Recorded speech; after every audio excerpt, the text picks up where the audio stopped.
How to fix Returnal Xbox controller not working issue. 1. Check the controller connection. 1.1. For wired controller players, check your USB cable.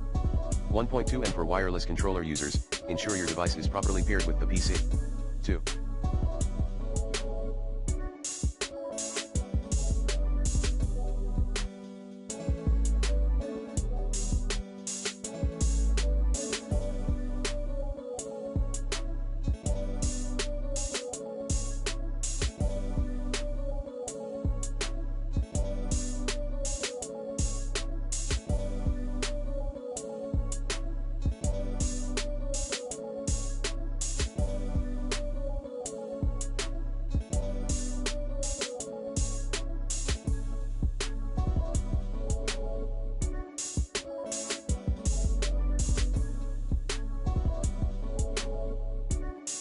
Disable Steam input. 3.